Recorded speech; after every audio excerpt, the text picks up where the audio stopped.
I think sometimes people are like, oh, well, you just want to hire a designer so something looks pretty. But there's a lot of practical components to working with a designer. There's not only the strategy, you've got all of these competitors locally. What makes you unique? What's going to make you like the first vendor that they have to book to make sure that you are available? But then it's also just having the practical piece of design. Do you have all the appropriate file designs to be able to do everything from have your website branded, to get shirts, a beautiful, huge sign? It's a lot of working parts. You want someone who understands the strategy and the design, how all the information comes together and it's going to flow well, guide people through the process, and also be really smart about how it integrates with other tools like your CRM, your scheduler, things like that.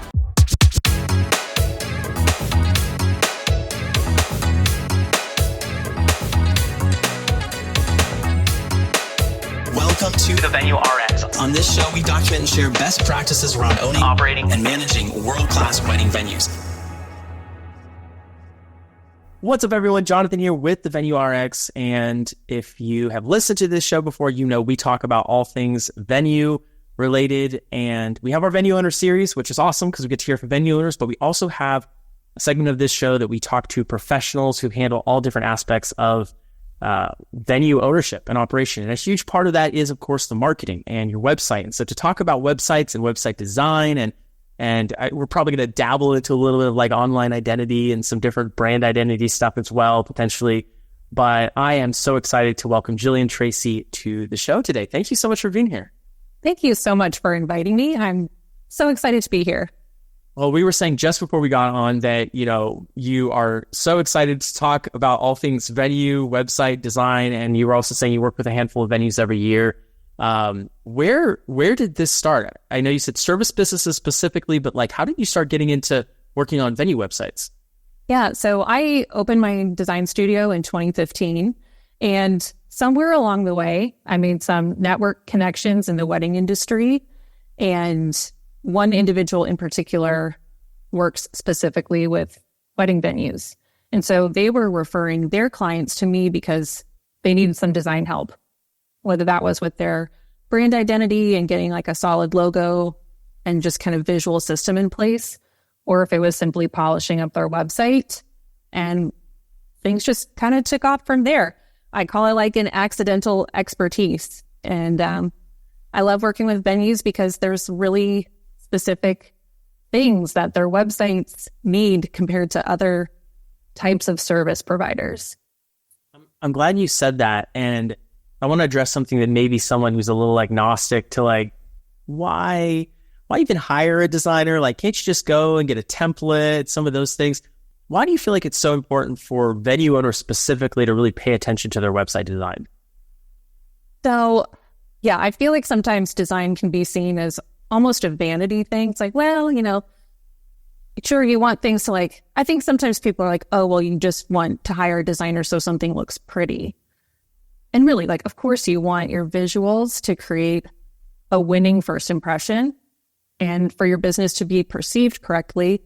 But there's a lot of practical components to working with a designer. There's not only the strategy and being able to dig in and be like, okay, who is your ideal client? You've got all of these competitors locally. What makes you unique?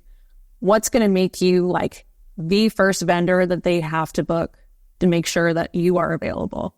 You know, so it's the strategy component, but then it's also just having the practical piece of design. So in terms of branding, it's, do you have all the appropriate file designs to be able to do everything from have your website branded, to get shirts embroidered for your employees, a beautiful, huge sign designed for your, you know, your space, your building, the front of the road where people pull in. So there's a lot of practical parts of design. And when you roll that into a website, there again, it's a lot of working parts. You want someone who understands the strategy and the design, how all the information comes together and it's going to flow well, guide people through the process, and also be really smart about how it integrates with other tools like your CRM, your scheduler, things like that. I'm so glad you said that and just the way that the two intertwine, the strategy and then kind of the practical execution of like the design. How does the design, the functionality marry the strategy of what you're trying to do long term? This is so relevant for me. I just want to say this, like, and I know we just got on this podcast, you don't know this. We've done some venue consulting work, and then we also just took on a new venue client for the management company that I also run. And in both cases, or with our consulting client, they just put up a billboard. And it's very much that, like, is there correct fonts? Is there an icon? So the logo, any iconography that's happening, like we are having those discussions with them and they're kind of saying, oh, well, I don't know. That's so important for it to be on brand. It's going on a billboard, literally right on the side of the street. Yes. And it needs to be legible and it needs to be large enough and it needs to be, so there is an element of design that does become very, very practical, or you don't get the value of that amazing piece of marketing, right? Exactly. Yeah. And then just to drive this home one more point, you know, we have this other venue. We're trying to get in there and help fix their website. We're trying to help do some of these little things. We're asking, where are all of the logo files? Yep. Well, and I know you probably have worked with this as well, right? Oh, yes. Yep. They're like, I have a JPEG. You're like, oh no, that's it. No PNGs? Like, what are you talking about? Yeah. So for anyone who's super unfamiliar with, like, maybe people know what a JPEG is, but PNGs or any of the other .xyz fill in the blank file sizes and types, when you talk to a client, what are you leaving them with? Like, typically, what are the deliverables that you leave a client with after they get done working with you? Yeah, for sure. So for branding clients, once you like the process itself, like we're establishing creative direction and kind of helping refine their voice. So they're getting clarity throughout the whole process. So like the clarity and confidence are kind of the intangible deliverables that clients get when they work through the branding process. And then the tangible assets, you're getting a family of logos. So not just one logo. So when people are like, will you design just a logo? No, because that would be a huge disservice to your business. So there's a primary logo. So that's one, it's like your full mark, probably use it most often. But then there's variations of the design. So maybe there's one that works in a more square composition. Maybe you have a little distinctive icon or a monogram or a crest or something that you can use on the itty bitty little Instagram profile. So it's this whole logo family. That's what I call it. You have a color palette. You have a typography suite so that you can consistently keep that look across your website, email marketing, social media graphics. Some clients also opt to do some custom illustrations or icons. So you get those, and then a brand style guide. And with each of those logos, icons, etc., you got a JPEG and a PNG, an SVG file, and an EPS file, so you get both like a pixel-based or a raster file and vector files, which is very like designer lingo, but basically you get stuff for both print and web in all sorts of color options. And vector files are especially awesome because you can really zoom in on those quite a bit. I mean, they're like very, very malleable, maybe? Yeah. Super scalable. So you can make it as tiny as a postage stamp and as big as a billboard, and it won't lose quality. Yeah, which is huge because when people are trying to go to Instagram, trying to go to maybe the YouTube or start a Twitter account or start a Pinterest or whatever, you're going to need different file sizes. You're going to need different. And so in my experience, any sort of vector file is going to be one of the, like if I see that a venue has a vector file, I'm like, oh, thank God. Like this. Yeah, me too. So you mentioned voice and you mentioned kind of some of these different terms that maybe someone not familiar with the space, you know, may be a little unclear about. Sure. Can you clarify, like what is your brand voice? What does that actually mean? Yeah. So the voice and your messaging, that also ties into the brand identity. So your visuals communicate visually. It's kind of like putting a face to a name. but your voice is kind of really rounds out the personality.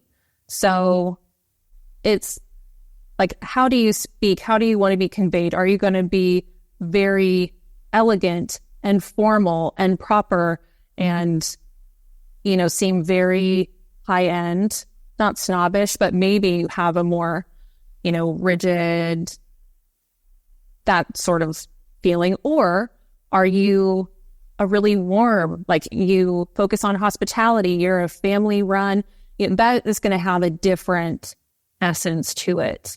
So it's kind of using your words, turns of phrase to really establish that personality and help people anticipate what to expect, not only in the space, but in the experience.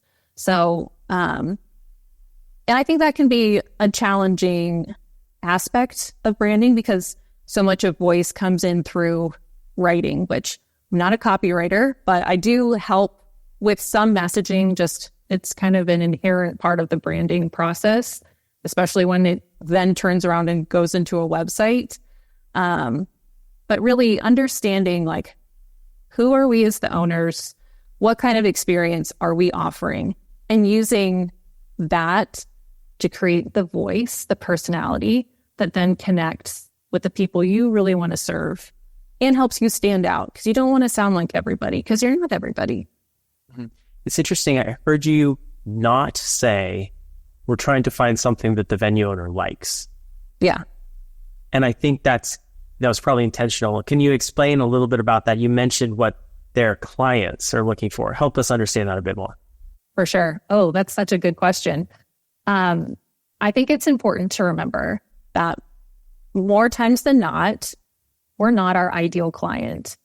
And the things that we like sometimes match up with what makes sense strategically, but not always. So you really have to, and here again, like the way the branding process is structured, it's to kind of put the focus and shine the light on, of course, what makes you different, but how does that connect with the people you're trying to reach?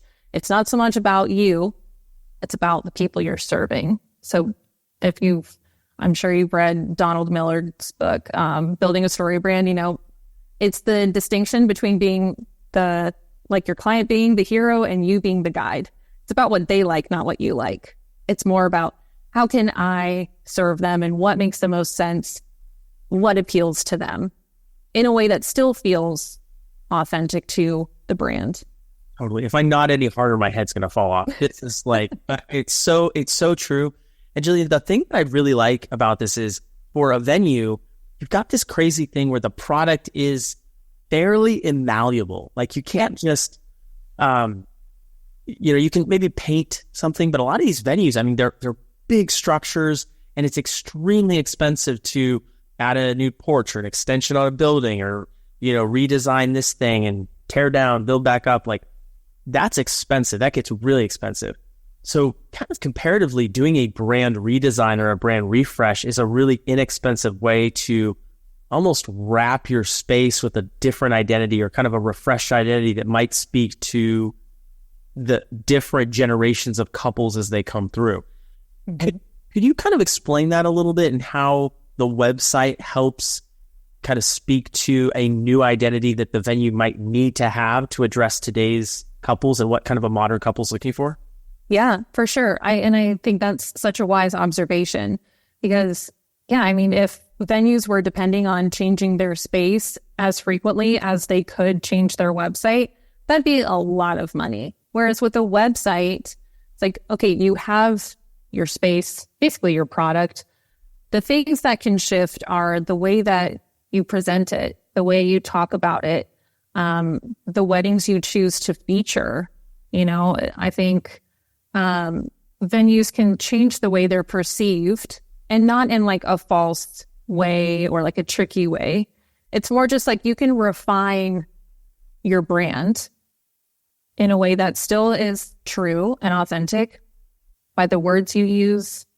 Maybe it's, for example, I've worked with a lot of barn venues and the way they want to be perceived as is like an elegant space, even though it's out in the country, it's quite rustic, but it can still feel elegant. But you have to speak about it in that way. You have to choose colors that feel refined. You have to choose fonts that feel refined. You have to talk about the experience and how you make people feel. And then the examples you show of your space kind of backs that up. Like, hey, look, this was a very elegant wedding. And yes, it's set in a more rustic space, but it works. And it's beautiful and it's modern and it still looks fresh, So it's kind of that you can tweak little things here and there. You don't have to revamp your whole physical space. You can just make adjustments to the wording on your website, the weddings you're choosing to feature, all of that. And it'll make a difference in how you're perceived. Hey friends, Jonathan here. Just want to take a moment and share about Common Sense Events consulting packages. We are really excited to be consulting with a few more companies this year, and we've done it in the past successfully, and it's been such a blast. So this year, we want to take on a couple more consulting clients. Unfortunately, because of the venues that we currently manage and the intention and the focus that we have on that, we're only able to take on a limited amount, but we do have a couple slots for venues. So if you are interested, we have both 90 and 120-day programs available, or we can come in and partner with you on marketing, sales, operations, and help fine-tune any of the systems that are in those categories. So if you're interested in that, we would absolutely love to hear from you and see if there's a way that we could partner with you and serve you at your venue. Go ahead, fill out the link that is in the description in this video or podcast. You can also just send us an email at venues@cseventservices.com, and we'd love to chat with you. All right, back to the show. This makes me think about, we did a lot of work out in Palm Springs, the Palm Springs area. And you have a bunch of venues out there that are maybe film locations or things like that. It's a couple hours away from LA. So you've got a lot of people that come out there. There is a very laid back style, and they might call it a ranch or it's rustic in some of these places, but rustic there means something very, very different. And even how you would speak about it, trying to attract a couple from LA versus how you would talk about a barn venue that was outside of a winery up in Napa. Right. Or exactly. Yeah. So it really, you're totally on point there. The question I'm curious about is there a good time? Is there like a better time than others, like of the year, to do a website design or a brand refresh if someone was interested in that? Sure. I think venue owners, often when they come to me, they're very mindful of engagement season. Like they want everything to be polished up and ready to go before people are going to be seeking out businesses like theirs. Like, okay, engagement season is happening and I basically want my house to be clean and looking great before people come in. So obviously you want to time it so that when there are more couples searching for a venue, your website is ready to go. However, I will also say that I always want clients to have the capacity to sit in the visionary seat while working on a project like this. So if I would say before engagement season, probably in the winter, really, the start of the year, when it's still kind of a slow season, you don't want to be working on a project like this when you're in the thick of events. Like, you want to be able to focus on the big picture. What are the goals you have? And then be able to be involved in the process and be able to dream big and, think through all the possibilities and look through design proofs and everything carefully. So I'd say whatever each venue's slow season would be, like a slow season in Florida would probably be different than a slow season in like Colorado, Yeah. So I would say a slow season where you have the time to dream and be active in the process. Yeah, and probably respond to your web designer, right? Yes. Yeah. You're contracted to work on something and then they're not getting back to you. It's like, how can I need to be able to help me help you, right? Exactly. Yeah, because I always try to make the process as fun and easy as possible. Because truly, I know that it is an investment of money, but it's also an investment of time. But I try not to make the process feel burdensome. It's like, I don't want to pull my clients out of their day-to-day duties more than I have to. But it's more like, when you're just busy and you don't have time to think, I want my clients to be able to just kind of soak in the process, because the branding and even the website process, they both are very encouraging of reflection and clarity and finding that. And by the end of it, you're just like, yes, so confident, so energized. So then it's great to head into a wedding season with that. That's awesome. I'm going to take a wild guess that our audience is divided into two camps. Either they have a venue currently or they don't.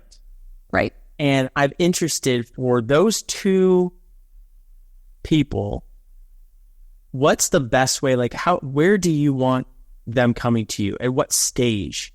Someone who doesn't have a venue and saying, hey, I'm going to build or I'm going to buy something existing. Is that the right time to start working with a designer, a brand, someone working on brand design, website, all of that?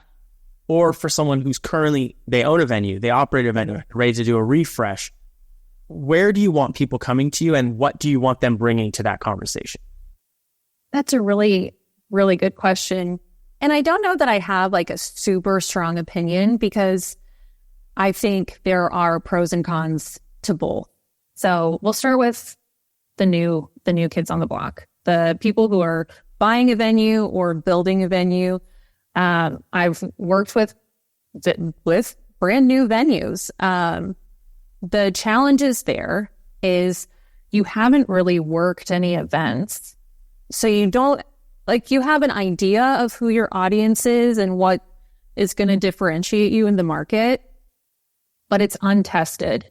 So it doesn't give the same insights versus someone who's been running their venue for a while. They have maybe DIY'd something and they've outgrown it.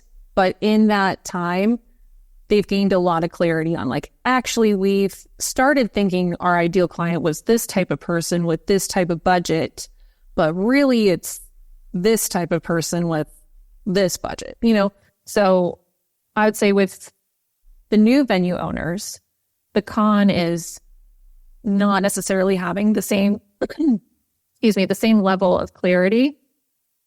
However, you're starting with a really strong first impression. You're starting with those, like we talked about, those practical assets. You're starting with a killer website. You can, get a sign made and not have to worry about spending the money again to get it replaced.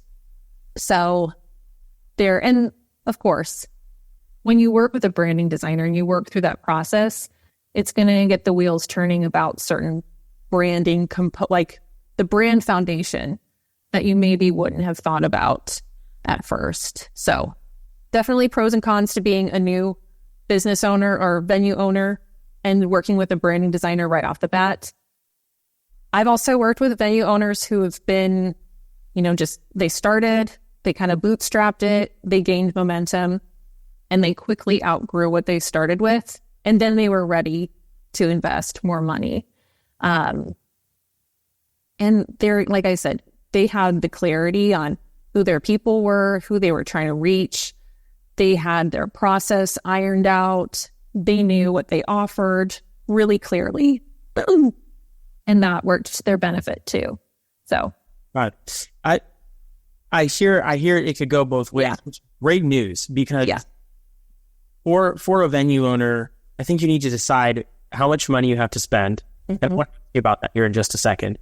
But you need to decide how much you have to spend on this, how much you're willing to invest, and if you're like, hey, my budget is, $500 for this. Yeah. It's okay, maybe just get something very foundational just to get out in the marketplace and start working on this, get a couple weddings under your belt, start discovering who really loves your space, how they want to use it, things like that. And then contact someone like yourself and say, okay, this is what I've got. This is where I want to go. Yeah. How do we make that happen? But if you're one of those people that's like, hey, I have the build, I have the design, I hired an architect, I did all this different stuff. I want to really come out of the gate strong. I want to have my marketing on point, and I've got, $12,000 set aside for my initial marketing budget plus some brand design. it sounds like those are kind of maybe two different camps of folks who are going to want to prioritize this first versus second. Exactly. Yeah, I think it's about the mindset and the priorities. And another challenge I will point out for a new venue is the kind of messy middle of like, you want to be booking, but maybe your property is not done yet. So it's kind of like that gap of images. So that can often be a pain point with new venues is, okay, what do I put on my website? Because we don't have pictures yet. So it's figuring out it's like, do you have renderings? Could we maybe do some illustrations? Could you have, the process documented on your Instagram and have people follow along that way and just have a more pared down website to start. So at least you're gaining traction. So yeah, definitely the priorities can be different for each party and the pain points and, pros, cons, all of that. But no right answer for, one way or the other. That's good news. Yeah. At least in my opinion. Yeah, no, and that's great. So I want to ask about pricing, and then I want to talk about your process a little bit, and like how you go through, kind of maybe some more of the technical nuts and bolts of some of this stuff. But in terms of pricing, if I'm coming to you off the street, I'm like, hey, Jillian, I need a website. Maybe I have a venue. We've been around for about a year. We don't really have a brand kit. We don't really know. And I'm listening to this and I'm like, great, I want to make an initial investment. Is there kind of a range that you can say I should be coming to the table expecting to spend at least between X and X? Yeah. There again, just like venues majorly range in investments and, different packages, designers are kind of the same. So certain designers might charge $1,500 for a brand identity. Some might charge $5,000. Same with websites. Some might charge $3,000. Some might charge $7,000. Some include copywriting. Some don't. So I would say if you're wanting branding and a website, maybe some copywriting thrown in, you could spend anywhere from $5,000 to $15,000. So, and then you can find a designer who obviously is offering the services that you need, especially the website platform you're wanting to use. You can kind of hone down your designer list that way, and then find someone who you click with personality-wise, budget-wise, all of that. So it can be a pretty big range. So now with that though, are there some yellow flags? So for example, if you got contacted by someone and said, well, I got another quote for $500. Is that ooh, they're probably not doing the job you need? Or if they come and say, hey, I got a quote for 20 grand, you're like, are they building you a custom? Yeah. I don't know that you need a custom website. Yeah. So what's the range there? And kind of, I know you said 3, I heard 7, I heard maybe 15, but kind of what's a safe range that most people outside of that people should kind of have some alarm bells going off? Yeah. I would say, no, do you want branding and website? Yeah, give us branding. Maybe together. Yeah. Branding and website, I would say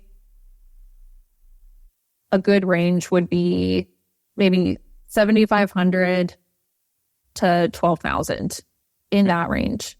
Because it'll depend on the designer and the number of design deliverables, the pages.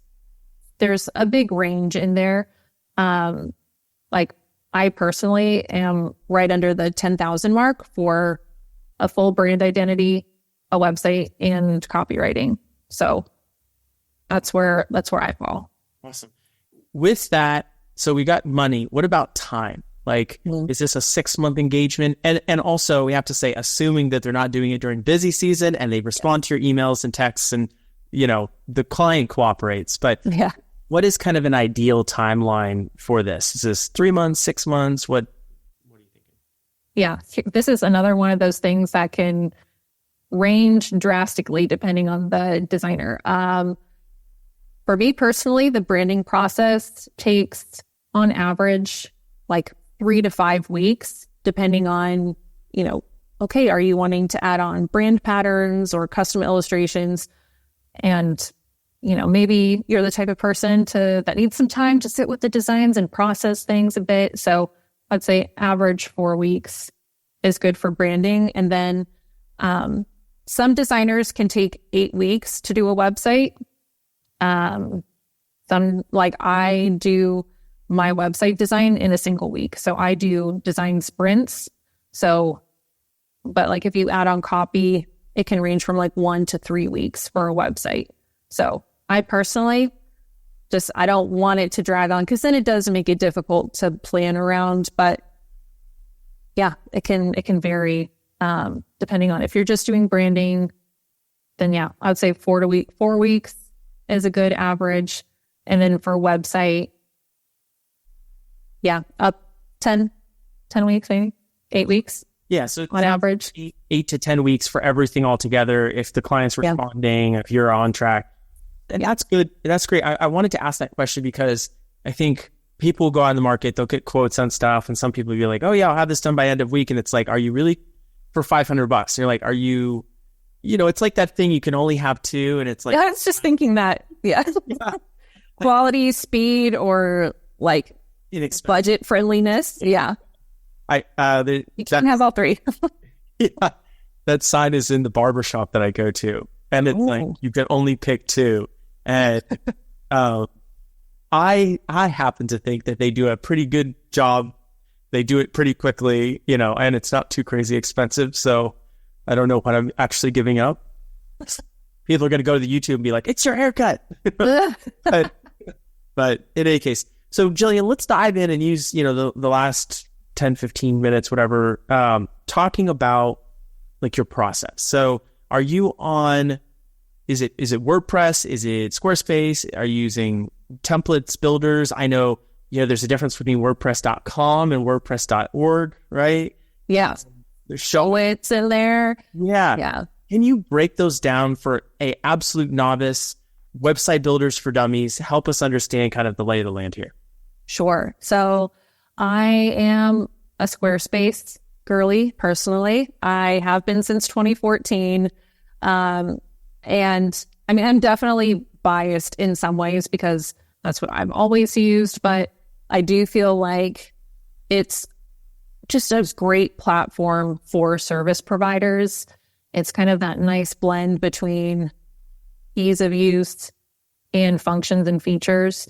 So I'm personally a proponent of Squarespace for venue owners. WordPress,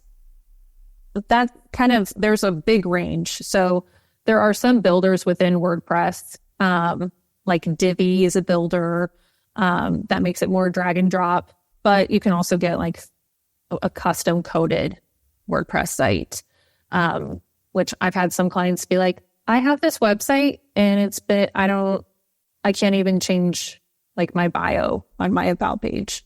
I'm like, oh dear, that's not ideal. And then Wix is another popular one. They're again easy to use, but I will say I don't love it because they if you have blogged a bunch, they kind of get you stuck there. You can't export your blog content in the same way that you could from WordPress or Squarespace. Showit is another platform. You can create really beautiful sites. So if you see like a lot of websites that are very popular and people are like, "Ooh, that's so pretty. I love that." That is going to be a lot of Showit because it has a very distinct look.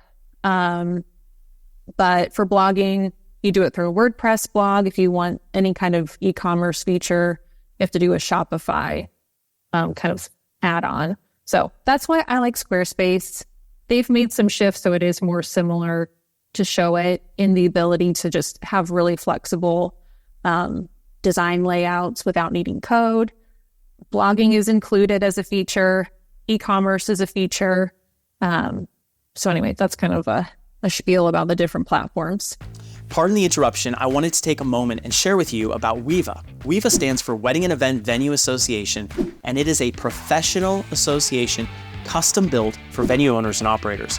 We felt like there was a lack of resources, community, education, and networking available specifically for our industry, And so we recently started this association and it's been growing by the day. We would love to extend an invite to you, so please click the link in the description or wherever you're watching this video, and we would love to welcome you into the community. Totally. In terms of additions that you typically see venue owners adding on, I know obviously there's CRM integration. You're putting a piece of code or something in the contact form section, kind of like a smart, integration that was a form.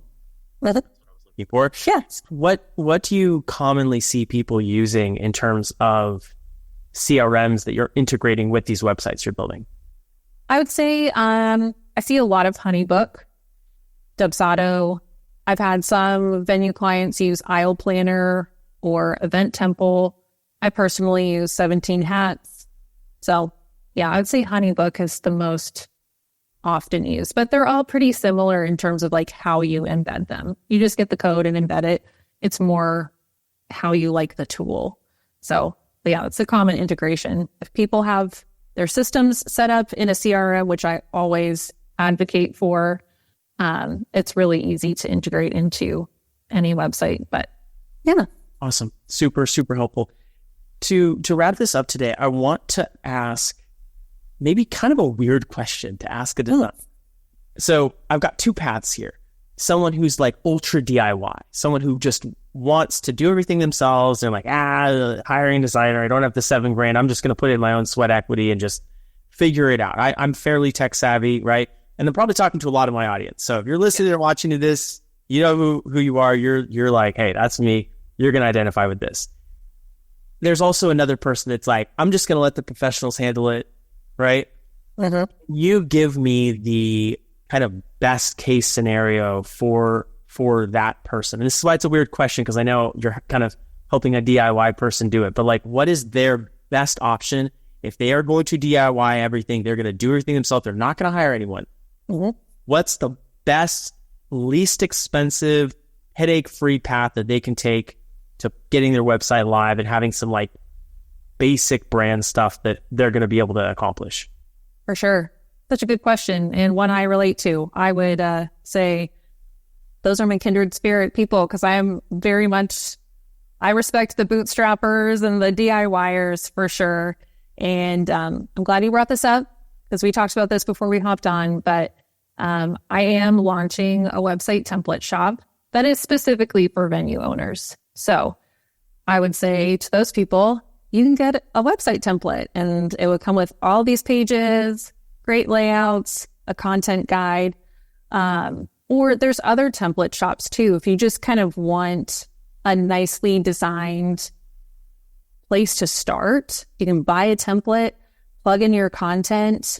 That'll sometimes with Squarespace, and I would say with Show, like with any website builder, the learning curve and the frustration can be like, okay, I have this idea in my mind. How do I make that happen? How do I use this tool in the way that I want it to look? So it's just understanding the capabilities, and a template can help cut down that learning curve a bit. Gives you a place to start, but yeah, so you can, for websites, get a good template. And if you want one that's specifically for venues, I'm making one. And then for branding really doesn't have to be complicated when you're starting. I would say go on Creative Market, find a really nice font, buy the license for it. And I wouldn't be like normally go into Canva, but you could, or you could find a nice font in Canva and just make it look, just use a design, make it look nice, make it look clean, simple. Simple is not bad. Simple is really quite good. But if you can choose a font that feels distinct, or maybe space out the letters, or, do something that makes it feel slightly unique. So you can create a logo that way, and then pick your brand colors. They might be inspired by your space. Just pick a color palette and stick with it. So the fonts can be simple, the color can be simple. It's all about keeping it consistent and trying to match like the aesthetic, the essence, the vibe of your venue. but it doesn't have to be complicated to start. Use Canva, use templates, and just stay consistent. I love that you said stay consistent and that you said it twice, because that I think is one of the number one things I see when we're coming into venues, either helping manage them or doing consulting or whatever. We see, and I think that's the mark of a website that just lacks, or even just online presence that lacks professionalism, is when it's like it's all slightly different. Yes. One looks like it's a screenshot, and I'm laughing because I literally just did this. All I had was a screenshot of the logo. So I screenshot it, I put it in there, and I know I committed a horrible design sin, but you're forgiven. Yes. Awesome. But be consistent, use those colors again and again. Don't randomly go off and in your pricing brochure, use different colors that you set in your. Yeah. It's truly it's something. And, we kind of talked about earlier, people who might think of design as kind of it's just kind of a vanity thing. It's just about how it looks. But really, it's the visual connection is what makes people remember you, or it creates a sense of trust and comfort. So even something as simple as the same fonts and colors, it tells people what to expect. And then as they get to know your business more, the brand you're building, the experience you're crafting, all of those things kind of get woven together into how you're perceived. So if you throw something off, it's whoa, what is happening here? I thought I knew them and I don't recognize this. So yeah, something as simple as just it's well, I used this Canva template and I liked the color in there. It's no, I know it's a great color and I know you like it, but don't change it because that's not what your business uses. Stay consistent for sure. Yeah. And if your website has some colors, but then you go over to their Instagram and it's that's a different color orange. Yeah. What's happening here? Yeah. Save those hex codes in a note on your phone or on your computer. Just save them. Only use those. Yeah. Yeah. I love it. So I'm glad you brought this up because we are in a weird, crazy place right now in the industry, in the wedding and events industry. And a lot of people are wondering, how do they charge more? How do they differentiate from the competition? We've had this huge influx of venues that are available, that are the supply, but the demand has remained kind of constant, right? There's not a million more people getting married this year than there were last year. It's just about the same. Yeah. And so how do you stand out in this crowded market? And I think one of the basic ways and the least expensive ways you can do it is really truing up a lot of this design stuff. Yeah. And just making the effort, if you want to charge more or you want to do some of that, you have to pay attention to this. You can't charge more just because, or charge more because the venue down the road did it. You've got to look at this in terms of your digital real estate and value that just as much as your physical real estate that you have. Yeah, absolutely. I think design is one of those things that can help create the connection point, but it's certainly not the end all be all. So design helps draw people in. It helps convey kind of what to expect from your space. It's are you a Colorado ranch venue or are you kind of this eclectic English garden greenhouse? So design can help differentiate your style to start, and someone will connect with that. And then they read your words, and then they read the testimonials of the clients and couples who have booked with you before. And you get those great testimonials because you've created a beautiful experience. You've made the booking process easy. You've been a great communicator. You make it easy to book, book your tour and book calls to discuss catering or decor or whatever. So it's so much more than just the design and just the website. It's how all of those things work together with your client experience and your processes. And if all of those things are lined up, then it results in those great reviews, which then helps feed the machine. So it's not just design. Just design would be a Band-Aid, but it's I would say also really focus on the client experience. And when that is And that's why I like working with venues who are established. They've got that experience down. I'm just giving them like the visual makeover to match it, you know? So I love talking about client experience. I think it's so important. It really is. It really is, especially in our industry when it's hospitality, you know? Yeah. Yep.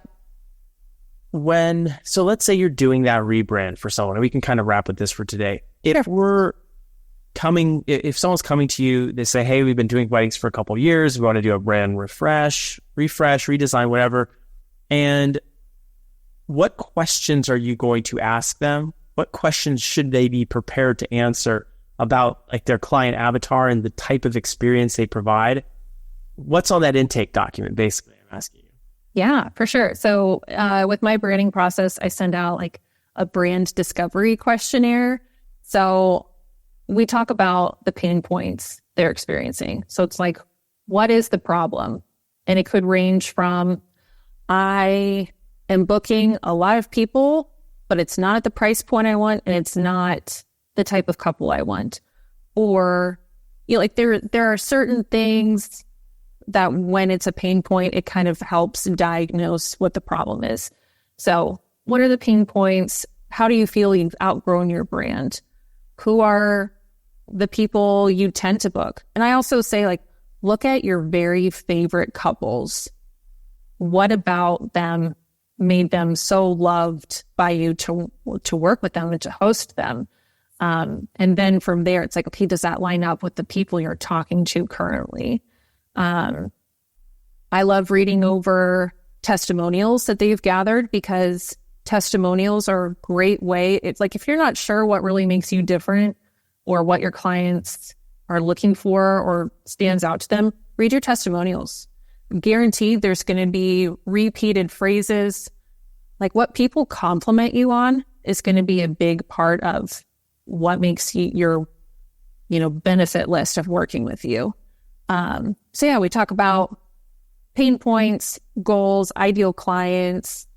How do you want people to feel when they work with you? So a lot of like, not touchy-feely stuff, but yeah, like the emotional side of, because like, okay, yeah, every venue has like certain things. Like, okay, yeah, we've got indoor and outdoor space. We've got a bridal suite. We've got, all the like the bullet point list is going to be pretty similar. That's great. That's important. What are the benefits of working with you? What's the value you bring to the table? That's what I like to tap into, especially with a refresh and a rebrand, because usually those people have an idea of what it is. I just help kind of chip away the extras and give it the clarity and refinement that it needed. I so love that you said that, and you gave like the best advice actually for tours. Yeah.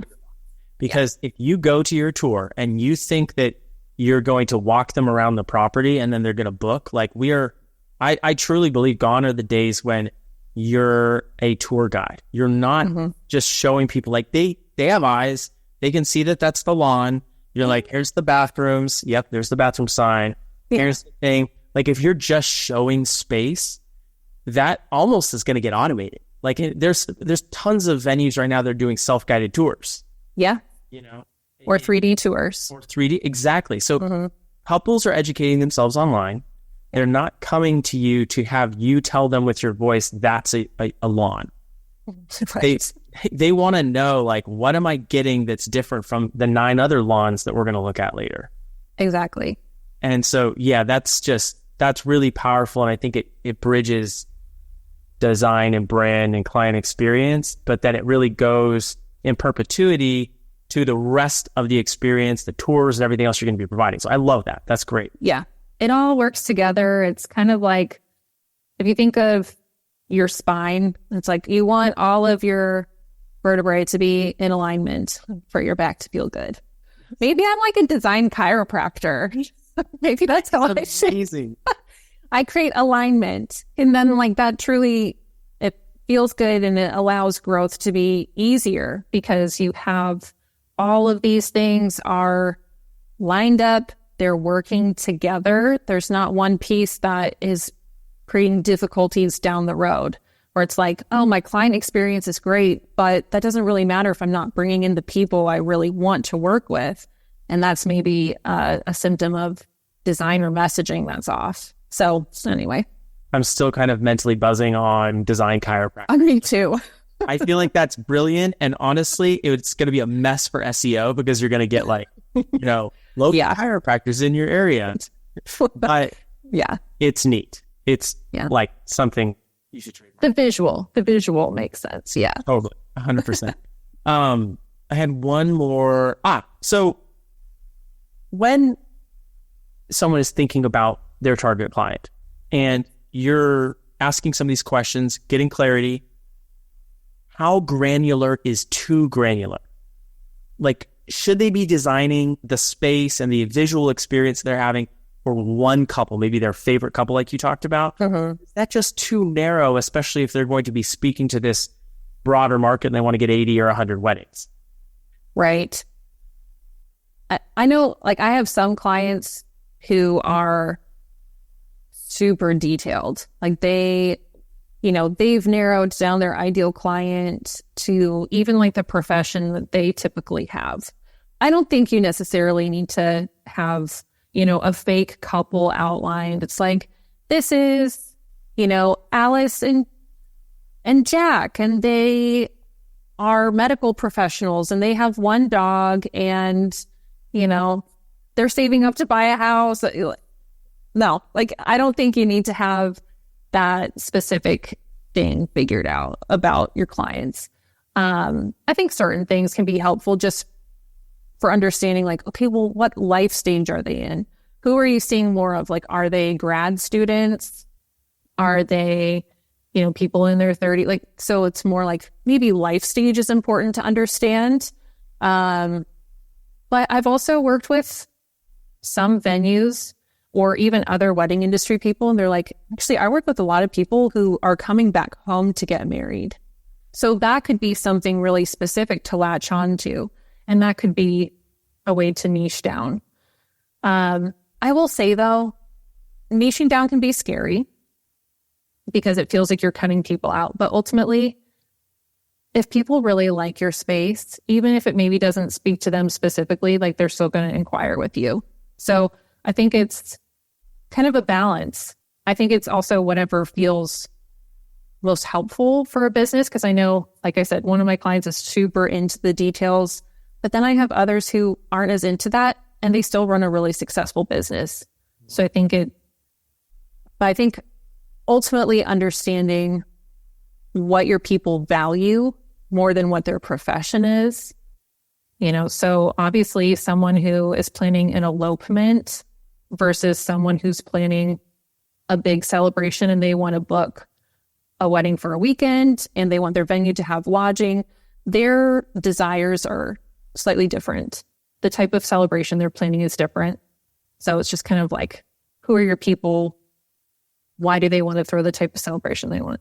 So I don't know if that answered that question, but it totally did. What do they value? I think that's powerful, because if you get what do they value, whether it's big, small, right? That could be intimate, or we're going to be really showy. Like, that's certainly inform the brand, the style, the design, and then maybe even elements of your venue will speak to those couples or not. Like, exactly. Yeah. Yeah. Like on-site lodging, or like maybe there's couples who are like a bride who's like, I don't like the idea of planning, sounds like hell. So they would look for an all-inclusive venue, so, but it's like, it's understanding like what is the motivation behind like the type of venue they're looking for. Like, I know I don't have any family living around me.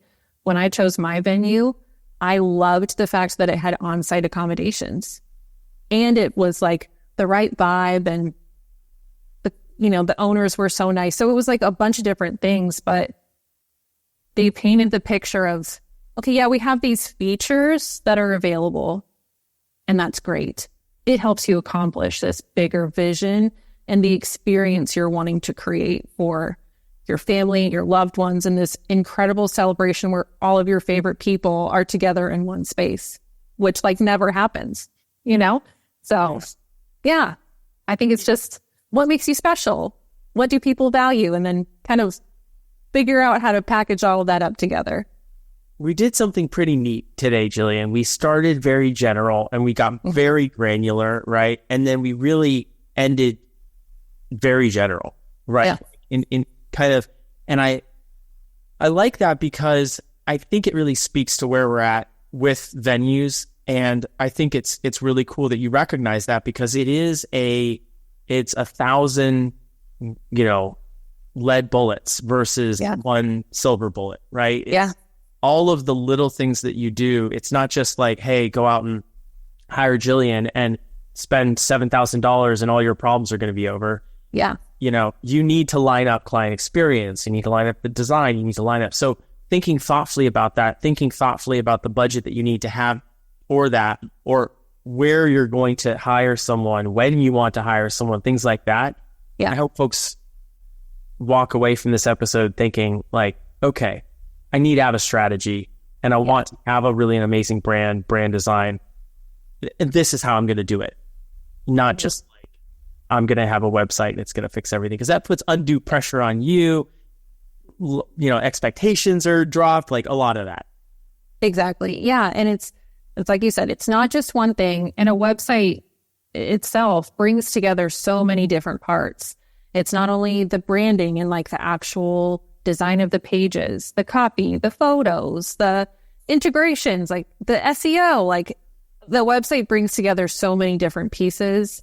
And that's definitely something that I talk clients through. But yeah, it's like if I could stress one thing, it's just, it doesn't have to be perfect. And the beauty of a website is you can make little adjustments over time. It's a growing, evolving kind of thing for your business. I almost called it an organism. That would have been weird. But, it's something that evolves over time. And I like the importance of the brand foundation, even for the website, even for what you're talking about on social media.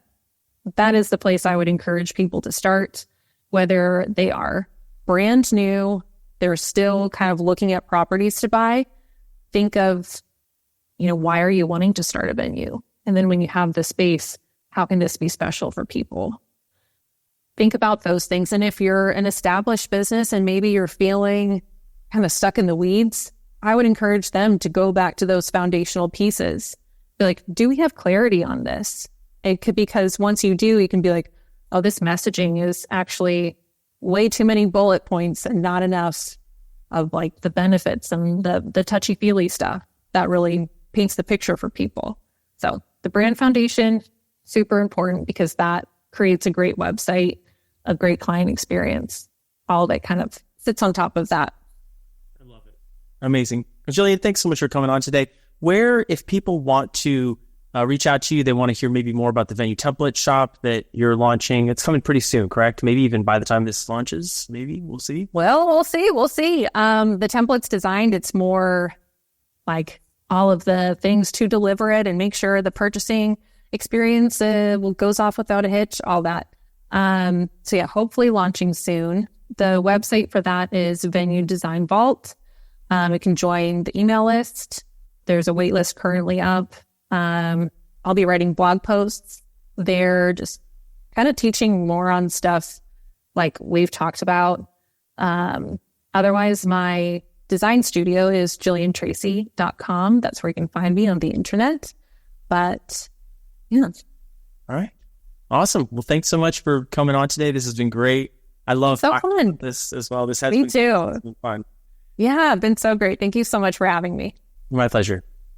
Hey friends, Jonathan here, and I wanted to share about Common Sense Events consulting packages. If you are a venue owner and you're struggling with your marketing, your sales, your operations, or maybe there's just, you're new to the industry and you want to really have a leg up and get a jump start on getting your business going and not make a lot of the mistakes that oftentimes people make, the mistakes that we made, frankly, when we first started, we would love to chat with you and see if there's a way that we can serve you. Our team has experience working with over 10 venues all across the United States doing consulting. We've hosted hundreds and hundreds hundreds of weddings at this point, and we know what it takes to be successful. If this sounds interesting to you, we would love to chat with you. You can either reach out by filling out the link in the description of the video or podcast, or you can just email us at venues@cseventservices.com, and we would love to chat with you and see if there's a way that we can serve you. All right, back to the show.